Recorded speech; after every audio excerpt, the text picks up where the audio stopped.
Alright,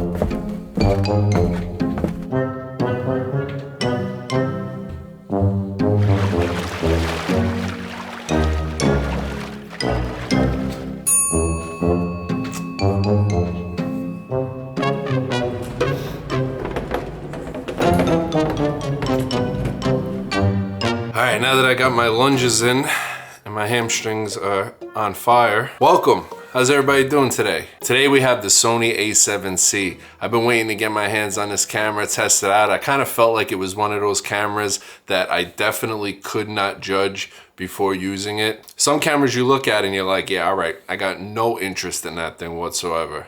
Resume is a heavyweight, yeah. Put it on my back, give me everything, yeah. I need everything, I need all of everything, yeah. Alright, so you're not seeing it in my hands because we are currently shooting on the Sony A7C, but let's bust out my ZV1 over here. And you see Kobe. Say hi to Kobe.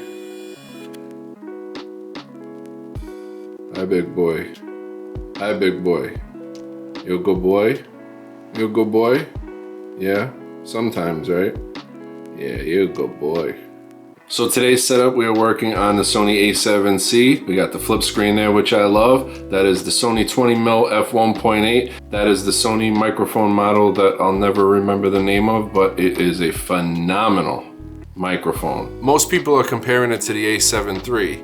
And yeah, but nah, they're definitely similar. They're definitely very close, but I mean, how many things do you have to change about a camera for it to be considered a totally different camera?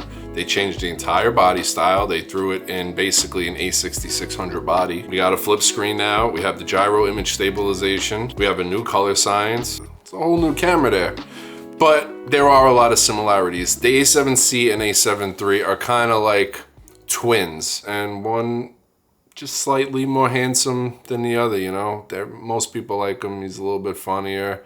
The other one is like, got the short end of the nutrition in the Sony mama belly. Sony sent this camera through about a week and a half ago, and I've been using it pretty much on a daily basis, and I'm loving it. They added gyro stabilization so you can stabilize your footage in Catalyst Browse. Now for me, that allows me to do something that I could never do with the A7 III, the A6400, the A6600, and that is just take my camera from the studio and walk outside with it immediately without having to do anything else. In the past, for a run and gun setup, I would usually like to throw some kind of stabilizer on the camera just to make sure that my footage is nice and smooth.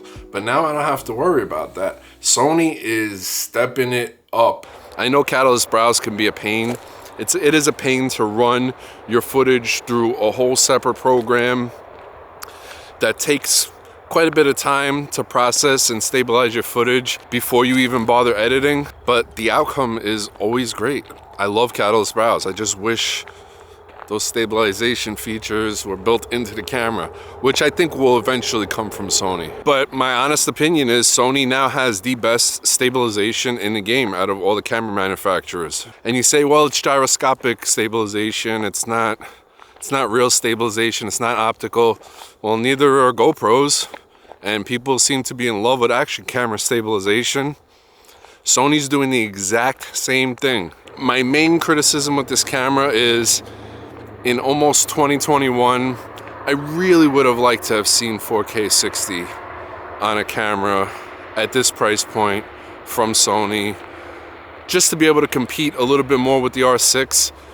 To be completely honest with you, you put the A7C and the Canon R6 on the table in front of me and tell me I could have either one for free, I'm taking the A7C. No overheating issues. The files are very easy to edit. Like, even if we only got like a 5 or 10 minute record time limit.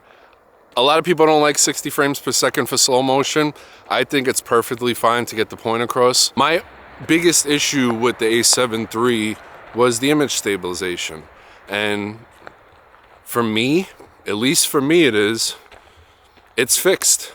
That problem is fixed. The second biggest problem was probably the flip out screen. I hated not being able to see and frame myself. It does make your job harder, and I have had mistakes that I either had to put in and it just looked terrible, or cut out and wasn't able to use because I wasn't able to frame myself right. But now Sony has brought all of that to the table. Sony's the move right now. Sony is definitely the move right now. And just that one little feature makes a huge difference. You pair the small body with the A7C up with a small lightweight lens like this 20mm f1.8, and then you have this tiny little wireless microphone that doesn't need any charging, doesn't need any batteries. You just plug, play, and it works great. And you have yourself probably the best non-A7S III creator setup vlogging YouTube kit in the game.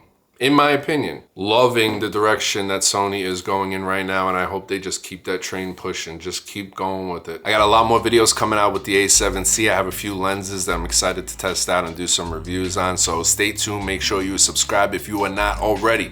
All right, my people, I will see you next time. Salute.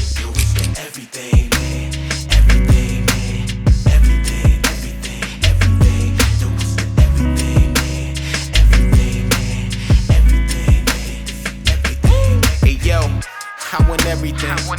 I want everything.